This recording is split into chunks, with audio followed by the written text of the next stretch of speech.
In your opinion, then, banks have a very important role to play here, Yeah, banks, especially with poverty. they do. And I think all of us realize that banks are not always sensitive to communities. Lately, there's been quite a bit of debate about the Community Reinvestment Act, for example, in the United States, and it's had a very large impact in parts of New England because, and some of our governments, the state governments and local governments, have been very good at regulating banks through the CRA and making sure that they follow the Community Reinvestment Act. That's not true all across the country, unfortunately. But banks do have a big role to play, and their shareholders have put a great deal of pressure on them. The policymakers, the central governments and regulators in their countries have put a lot of pressure on them to provide services to low-income people. And it can be either voluntary or not. And there are many examples of voluntary would be like South Africa came up with a financial charter. In India, the central government forces banks to do certain things. So banks do have an important role. It's where the money is, right? Yes. And that's where, and the more people save in these institutions, it's safer. And it's also a way for them to build up credit records and get access to financial services. And over time, the microfinance industry has proven that that low-income people are a very important market. They have the capacity and willingness to pay, and they have very important financial instruments that they use in order to survive. Yes. And they create jobs. Yes. Excellent. Thank you so much. So you think poor people need a safe place to live? They need a safe place to live. They need a safe place to save their money. They have very important financial needs around family emergencies and education. These are very high priorities for low-income people all over the world in countries that I've worked in, all over Africa and Asia and Latin America. Excellent. Thank you very much. Now, what is the most rewarding aspect to your work, your environment, your work, what you do? Well, first of all, it's as an Africanist, someone who's really has a long history and expertise in Africa, to work in other countries is very rewarding.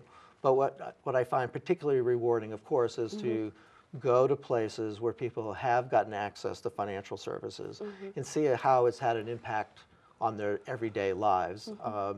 And I do a lot of market research, so I do spend a lot of time in the field, in slum settlements, in rural settlements, and see how important it is for people to get access to finance and access to savings, access to microinsurance, and the stability that it brings to their lives. And you can see it, particularly if you go to see people, the same people over time, and see the kinds of financial decisions that they make, how that access also affects household decision-making around budgets, and how people use their resources wisely.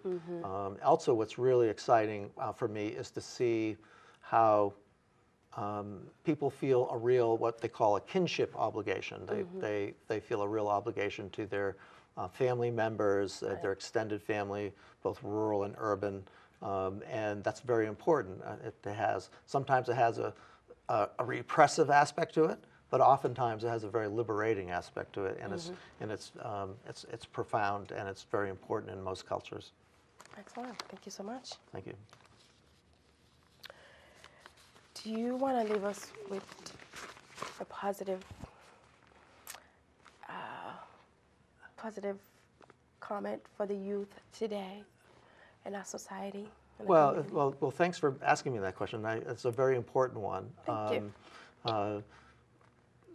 Young people have many strikes against them these days. I mean, work is becoming more difficult.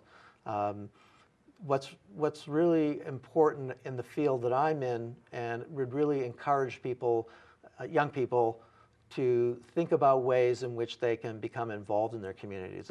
It's easy to feel angry sometimes towards your community for a variety of reasons. I sit on the board as an advisor to Youth Build International, for example, another organization that's under threat in the current budget discussions in the House, but it's a very, very powerful organization. That'd be terrible. And young people, as they get involved in their communities, get involved in very hands-on things as well. You know, can get tied more and more into the community, see how things work, yeah. And as a result, I think it helps them continue their education, and through education, the most important skills that you learn sometimes are research and writing.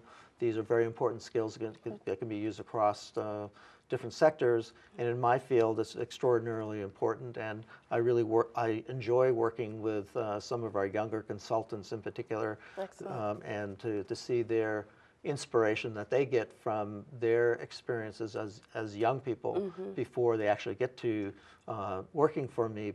But it's really extraordinary, and I really encourage young people to get involved in their communities. Absolutely, and community affairs is usually the best place to start. Well, you see how the subtleties of the community, you see how a little bit how the economy works.